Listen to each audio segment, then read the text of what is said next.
Hello everyone, আপনাদের সকলকে আমার আরও একটি ভিডিওতে স্বাগত। জানেন তো, গত 2-3 দিন ধরে আমাদের এখানে ঠিকমতো রোদ উঠছিল না। মানে বেশ ঠান্ডা ঠান্ডা ওয়েদার ছিল, হাওয়া হচ্ছিল, কিন্তু রোদের দেখা মিলছিল না। সেই 2-3 দিনে জমানো জামা কাপড় আজ একদিনে সব ধুয়ে দিয়েছি। সকালে বকুনকে স্কুলে পাঠিয়ে দিয়েছিলাম, দিয়েই সব কাজ সেরে নিয়েছি। নিয়ে তারপরে এই যে ব্রেকফাস্ট নিয়ে বসেছি। আর এইদিকে মিঠুকে ওর ব্রেকফাস্ট দিয়ে দিয়েছি, কিন্তু ও বাটি উল্টে দিয়েছে, ওর পছন্দ হয়নি হয়তো বা। তারপরে আমি বসেছি লিটি চোখা নিয়ে। লিটি চোখা খেতে কে কে ভালোবাসেন বলুন তো? এটা আমি যদিও বা বানাইনি, আমাকে একটা দিদি দিয়ে গেল, ও বানিয়েছিল।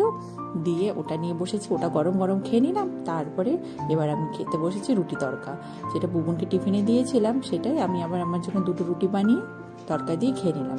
খেয়ে ব্রেকফাস্ট সেরে তারপরে প্রায় তখন 11:30 মতো বেজে গেছিলো। সেই সময় তারপরে আমি কুল মাখা করতে বসেছি। আসলে কুল মাখা খেতে ভীষণ ভালোবাসি, আর কুল পাওয়া যায় না বলে মাখাও খাওয়া হয় না।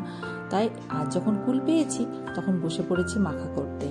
এখানে কুলগুলোকে আধা থেতো করে নিয়েছি, এখানে এবার লঙ্কা থেতো করে নেব, আর সাথে দিয়ে দেবো ধনেপাতা। ইস, কি না ভালো লাগে রোদে বসে বসে এরকম কুল মাখা খেতে।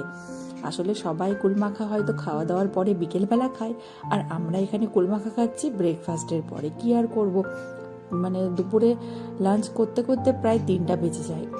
সেই সময় তো আর কুল মাখা খাওয়া যায় না, আর সে সময় আমাদের বাড়িটা রোদও থাকে না, রোদেও চলে যায়।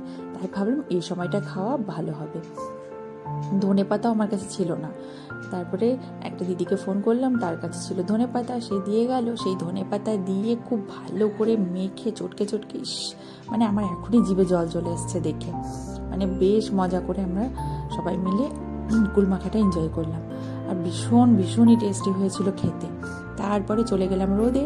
রোদে বসে এই যে সবাই মিলে কুল মাখা খাচ্ছি, কি না ভালো লাগছে। সেই ছোটবেলার স্মৃতি মনে পড়ে যাচ্ছে। এখানে আমি চৈতালিকে জিজ্ঞেস করছিলাম যে কেমন হয়েছে, ও বলছে ভীষণ ভালো হয়েছিল। আর সত্যি অনেকদিন পরে খাচ্ছি, সেই জন্য মনে হয় বেশ ভালো লাগছিল। রোদে বসে বসে কুল মাখা খাওয়ার মজাই আলাদা। তারপরে কি করব, খেলাম, কিছুক্ষণ বসলাম, বসে তারপরে এসে আবার রান্নাবাড়ি স্টার্ট।